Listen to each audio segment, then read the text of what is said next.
June 5ಕ್ಕೆ ಬಂದ್ ಆಗುತ್ತಾ ಬೆಂಗಳೂರು?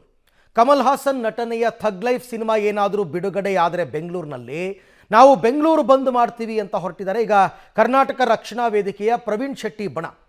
ಆದರೆ ಬೆಂಗಳೂರು ಬಂದ್ ಮಾಡೋದ್ರಿಂದ ಆಗುವಂತಹ ಪ್ರಯೋಜನ ಏನು ಅಂತಕ್ಕಂಥದ್ದನ್ನು ಯೋಚನೆ ಮಾಡಬೇಕಾಗುತ್ತೆ. ಒಟ್ಟಾರೆ ಈಗ ಜೂನ್ 5ಕ್ಕೆ ಬಂದ್ ಆಗುತ್ತಾ ಬೆಂಗಳೂರು ಅಂತಕ್ಕಂಥ ಪ್ರಶ್ನೆ.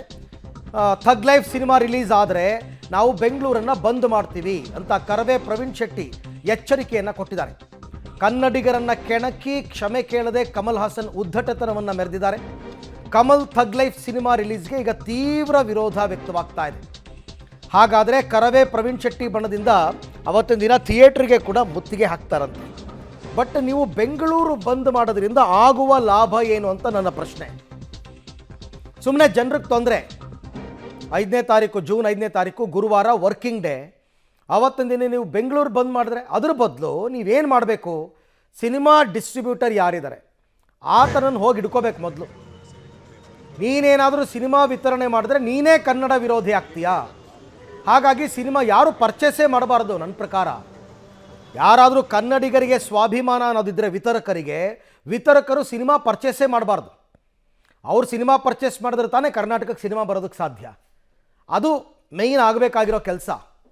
ಅಂದರೆ ಅರ್ಥ ಅಲ್ಲಿಗೆ ನಮ್ಮಲ್ಲೇ ಒಗ್ಗಟ್ಟಿಲ್ಲ ಅಂತ ಆಯ್ತಲ್ಲ. ವಿಕ್ಟರ್ ಸಿನಿಮಾಸಲ್ಲಿ ನಮ್ಮ ಥಗ್ ಲೈಫ್ ಸಿನಿಮಾವನ್ನು ಪ್ರಸಾರ ಮಾಡ್ತೀವಿ ಅನ್ನೋವಂಥ ಟ್ವಿಟರ್ ನಾವೆಲ್ಲ ನೋಡಿದ್ದೀವಿ. ಅದಾದಮೇಲೆ ಅದರ ಮಾಲೀಕರು ನಾರಾಯಣ ಸ್ವಾಮಿ ಅವರು ಕನ್ನಡದವರೇ ಆಗಿರೋದ್ರಿಂದ ಅವರು ಸಹ ನಾನು ಹಾಕಲ್ಲ ಅಂತೇಳಿ ಮತ್ತೆ ಕನ್ನಡದಲ್ಲೇ ಟ್ವಿಟನ್ನು ಮಾಡಿದ್ದಾರೆ. ಖುಷಿಯಾಗುತ್ತೆ. ಈ ಥಿಯೇಟ್ರ್ ಮಾಲೀಕರು ಸಹ ವಾಣಿಜ್ಯ ಮಂಡಳಿಯ ಸದಸ್ಯರಾಗಿರೋದ್ರಿಂದ ವಾಣಿಜ್ಯ ಮಂಡಳಿನೂ ಸಹ ಯಾವುದೇ ಕಾರಣಕ್ಕೆ ಬಿಡುಗಡೆ ಮಾಡಲ್ಲ ಅಂತ ಹೇಳಿದ ಮೇಲೆ ಮಾನ್ಯ ಸಚಿವರಾದಂಥ ಶಿವರಾಜ್ ತಂಗಡಿಯವರು ಸಹ ಈ ಸಿನಿಮಾ ಬಿಡಲಿಕ್ಕೆ ನಾವು ಅವಕಾಶವನ್ನು ಕೊಡಲ್ಲ, ಸರ್ಕಾರದಿಂದನೇ ತಡಿತೀವಿ ಅನ್ನುವಂಥ ಮಾತನ್ನು ನೀಡಿದ್ದಾರೆ. ಮತ್ತು ಎಲ್ಲ ಕನ್ನಡ ಪರ ಸಂಘಟನೆಗಳು ಒಟ್ಟಿಗೆ ನಾವು ತೀರ್ಮಾನವನ್ನು ಮಾಡಿದ್ದೀವಿ. ಒಂದು ಪಕ್ಷ ಸಿನಿಮಾ ಬೆಂಗಳೂರಲ್ಲಿ ಬಂದು ಕ್ಷಮೆ ಕೇಳದೆ ಬಿಡುಗಡೆ ಆದರೆ ಬೆಂಗಳೂರು ಬಂದ್ ಸಹ ಆಗ್ಬೋದು. ಎಲ್ಲ ಕನ್ನಡ ಹೋರಾಟಗಾರರು ಒಟ್ಟಿಗೆ ಸೇರಿ ಅದ್ರ ಬಗ್ಗೆನೂ ಸಹ ನಾವು ಚರ್ಚೆ ಮಾಡಬೇಕಾಗತ್ತೆ ಅನ್ನೋಂಥ ಎಚ್ಚರಿಕೆಯನ್ನು ಕೊಟ್ಟಿದ್ದೀವಿ. ಯಾವುದೇ ಕಾರಣಕ್ಕೂ ಇಂಥ ದುರಂಕಾರಿಗಳು ಕನ್ನಡದ ಇತಿಹಾಸವನ್ನು ಗೊತ್ತಿಲ್ಲದೇ ತಮಿಳಿಂದ ಕನ್ನಡ ಹುಡ್ತಾ ಅನ್ನುವಂಥದ್ದು ಇದೆಯಲ್ಲ, ಅದು ಯಾರೂ ತಡೆಯೋಕ್ಕಾಗಲ್ಲ. ಆದ್ದರಿಂದ ಬೇಷರತ್ತಾಗಿ ಬೆಂಗಳೂರಿಗೆ ಬಂದು ಕ್ಷಮೆಯನ್ನು ಕೇಳೋದ್ರ ಮುಖಾಂತರ ಅವ್ರ ಸಿನಿಮಾವನ್ನು ಪ್ರಾರಂಭ ಮಾಡಬೇಕಾಗತ್ತೆ. ಅದಕ್ಕೂ ಮುಂಚೆ ಮಾಡಿದರೆ ಆಗುವಂಥ ಅನಾಹುತಕ್ಕೆ, ಥಿಯೇಟ್ರಲ್ಲಿ ಆಗುವಂಥ ಗಲಾಟೆಗಳಿಗೆ, ಥಿಯೇಟ್ರ್ಗಳಿಗೆ ಸ್ಪರ್ಧೆಗಳಿಗೆ ಬಿಡುವಂಥ ಬ್ಲೇಡ್ಗಳಿಗೆ ನಾವ್ಯಾರೂ ಹೊಣೆಗಾರರಲ್ಲ. ನಾವೆಲ್ಲರೂ ಸಿನಿಮಾ ಬಿಡುಗಡೆ ಆದರೆ ಸಿನಿಮಾ ಟೆಂಟ್ ಒಳಗಡೆನೇ ಇರ್ತೀವಿ ಅನ್ನೋ ಎಚ್ಚರಿಕೆಯನ್ನು ಇವಾಗಲೂ ಸಹ ಕೊಡ್ತಾ ಇದ್ದೀವಿ. ಮಾತಾಡಿದ್ದೀವಿ. ನಾನು ಕನ್ನಡದ ಪರವಾಗಿರುವಂಥವನು, ನಾನು ಕನ್ನಡದವನೇ. ಆದ್ದರಿಂದ ನಾನು ರೀಟ್ವೀಟ್ ಮಾಡಿದ್ದೀನಿ, ಕನ್ನಡದಲ್ಲೇ ಟ್ವೀಟ್ ಮಾಡಿದ್ದೀನಿ. ಸರ್ಕಾರದ ನಿರ್ಧಾರ ಅವರು ಕ್ಷಮೆ ಕೇಳಿದ ಮೇಲೆ ನಾವು ಹಾಕ್ತೀವಿ. ಈ ಬಗ್ಗೆ ಮತ್ತಷ್ಟು ಮಾಹಿತಿ ನನ್ನ ಕೊಲ್ಲಿಗ ಲೋಕೇಶ್ ಅವರಿಂದ ಪಡೆಯೋಣ. ಲೋಕೇಶ್, ಈಗ ಬೆಂಗಳೂರು ಬಂದ್ ಮಾಡೋದ್ರಿಂದ ಆಗೋ ಲಾಭ ಏನು ಅಂತಂದ್ಬಿಟ್ಟು, ನಷ್ಟ ನಮಗೆ ಆಗ್ತಕ್ಕಂಥದ್ದು ವರ್ಕಿಂಗ್ ಡೇ. ಅದ್ರ ಬದಲು ಸಿನಿಮಾದ ವಿತರಕರು ಯಾರಿದ್ದಾರೆ ಅವ್ರನ್ನ ಹೋಗಿ ಹಿಡಿಬೇಕು ಇವರೆಲ್ಲರೂ.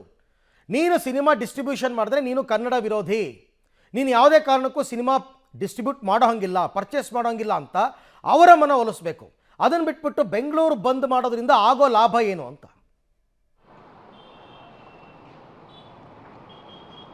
ಅರವಿಂದ್, ಬಂದ್ ಮಾಡೋದ್ರಿಂದಾಗಿ ಯಾವುದೇ ರೀತಿಯಾದಂಥ ಲಾಭ ಇಲ್ಲ, ಅದರಿಂದ ನಷ್ಟ ಆಗುತ್ತೆ. ಎಲ್ಲ ಸಮಸ್ಯೆಗಳಿಗೂ ಪರಿಹಾರ ಬಂದ್ ಅಲ್ಲವೇ ಅಲ್ಲ, ಬೇರೊಂದು ಮಾರ್ಗೋಪಾಯಗಳನ್ನು ಕಂಡುಕೊಳ್ಬೇಕಾಗುತ್ತೆ. ವಿತರಕರನ್ನು ಮನವಿ ಮಾಡಿ ಸಿನಿಮಾ ರಿಲೀಸ್ ಮಾಡಿದಂತೆ ಒತ್ತಾಯವನ್ನು ಮಾಡ್ಬೋದು, ಮನವಿಯನ್ನು ಕೂಡ ಮಾಡ್ಕೊಳ್ಬೋದು. ಆದರೆ ಇಷ್ಟೆಲ್ಲ ಮನವಿ ಮಾಡಿದ್ರು ಕೂಡ ಫಿಲ್ಮ್ ಚಾಂಬರ್ ಅವರು ಕೂಡ ರಿಲೀಸ್ ಮಾಡಲ್ಲ ಅಂತ ಹೇಳಿದ್ರು ಕೂಡ ಕೆಲವೊಂದು ಕಡೆಗಳಲ್ಲಿ ಸಿನಿಮಾ ರಿಲೀಸ್ಗೆ ಪಿತೂರಿ ನಡೀತಾ ಇದೆ ಅನ್ನುವಂಥ ಮಾಹಿತಿ ಬಂದಿದೆ. ಒಂದು ವೇಳೆ ಸಿನಿಮಾ ರಿಲೀಸ್ ಮಾಡಲ್ಲ ಅಂತೇಳಿ ಒಂದು ಥಿಯೇಟ್ರಲ್ಲಿ ಏನಾದರೂ ಒಂದೇ ಒಂದು ಥಿಯೇಟ್ರಲ್ಲೂ ಕೂಡ ಸಿನಿಮಾ ರಿಲೀಸ್ ಆದರೆ ಬೆಂಗಳೂರು ಬಂದಾಗತ್ತೆ ಅನ್ನುವಂಥ ಎಚ್ಚರಿಕೆಯನ್ನು ಕೊಟ್ಟಿರುವಂಥದ್ದು. ಬಂದ್ ಮಾಡಿಬಿಡ್ತೀವಿ ಅಂತಲ್ಲ, ಒಂದು ವೇಳೆ ರಿಲೀಸ್ ಆದರೆ ಎಚ್ಚರಿಕೆಯನ್ನು ಕೊಡ್ತಾ ಇದ್ದಾರೆ ವಿತರಕರಿಗೆ ಮತ್ತು ವಾಣಿಜ್ಯ ಮಂಡಳಿಯವರಿಗೆ. ಯಾವುದೇ ಕಾರಣಕ್ಕೂ ಕೂಡ ಸಿನಿಮಾ ರಿಲೀಸ್ ಮಾಡಲಿಕ್ಕೆ ಬಿಡಬಾರ್ದು ಎನ್ನುವಂಥ ಒತ್ತಾಯವನ್ನು ಈಗ ಕರವೇ ಪ್ರವೀಣ್ ಶೆಟ್ಟಿ ಬಣದವ್ರದ್ದು ಎಚ್ಚರಿಕೆಯನ್ನು ಕೊಡ್ತಾ ಇರುವಂಥದ್ದು. ಕಾಮಾಕ್ಷಿ ಪಾಳ್ಯದ ವಿಕ್ಟರಿ ಸಿನಿಮಾದಲ್ಲೂ ಥಿಯೇಟ್ರ್ನಲ್ಲೂ ಕೂಡ ಸಿನಿಮಾ ರಿಲೀಸ್ ಮಾಡ್ತೇವೆ ಅಂತೇಳಿ ನಿನ್ನೆ ವೆಬ್ಸೈಟ್ನಲ್ಲಿ ಹಾಕ್ಕೊಟ್ಟಿದ್ರು. ಸಿನಿಮಾ ಥಿಯೇಟ್ರಿಗೆ ಬಂದು ವಿತರಕರಿಗೆ ಮನವಿ ಮಾಡಿ ಥಿಯೇಟ್ರ್ ಅವ್ರಿಗೆ ಮನವಿ ಮಾಡಿದ ಸಂದರ್ಭದಲ್ಲಿ ನಾವು ಆ ರಿಲೀಸನ್ನು ಮಾಡ್ತಾ ಇಲ್ಲಿ ಕ್ಯಾನ್ಸಲ್ ಮಾಡ್ತೀವಿ ಅಂತೇಳಿ ವಿಕ್ಟರಿ ಸಿನಿಮಾ ಥಿಯೇಟ್ರ್ ಅವರು ಕೂಡ ಹೇಳ್ತಿರುವಂಥದ್ದು. ಅದೇ ಮಾದರಿಯಲ್ಲೇ ಬೆಂಗಳೂರಿನಲ್ಲಿರುವಂಥ ಎಲ್ಲ ಥಿಯೇಟ್ರಲ್ಲೂ ಕೂಡ ಸಿನಿಮಾ ರಿಲೀಸ್ ಆಗಬಾರ್ದು. ಒಂದು ವೇಳೆ ಪಿತೂರಿ ಮಾಡಿ ಏನಾದರೂ ರಿಲೀಸ್ ಮಾಡಿದ್ರೆ ಖಂಡಿತ ನಾವೆಲ್ಲರೂ ಕೂಡ ಕರಾವೆ ಸಂಘಟನೆಗಳಲ್ಲೂ ಕೂಡ ಕುಳಿತು ಮಾತಾಡಿಕೊಂಡು ಬೆಂಗಳೂರು ಬಂದ್ ಮಾಡುವಂಥ ಎಚ್ಚರಿಕೆಯನ್ನು ಕೊಡಬೇಕಾಗತ್ತೆ ಅನ್ನುವಂಥ ಎಚ್ಚರಿಕೆಯನ್ನು ಕೊಟ್ಟಿರುವಂಥದ್ದು. ಅರವಿಂದ್, ರೈಟ್, ಥ್ಯಾಂಕ್ ಯು ತಮ್ಮೆಲ್ಲ ಮಾಹಿತಿಗೆ ಲೋಕೇಶ್. ಒಟ್ಟಾರೆ ಅದೇ ಒಗ್ಗಟ್ಟು ಪ್ರದರ್ಶನ ಆಗಬೇಕಷ್ಟೇ. ವಿತರಕರು ಸಿನಿಮಾ ಪರ್ಚೇಸ್ ಮಾಡಬಾರ್ದು. ಒಂದು ವೇಳೆ ಅವ್ರು ಸಿನಿಮಾ ಪರ್ಚೇಸ್ ಮಾಡಿದ್ರೆ ಥಿಯೇಟ್ರ್ ಅವ್ರು ತೀರ್ಮಾನ ತೊಗೋಬೇಕು, ನಮ್ಮ ಥಿಯೇಟ್ರ್ಗಳಲ್ಲಿ ನಾವು ಹಾಕಲ್ಲ ಅಂತ.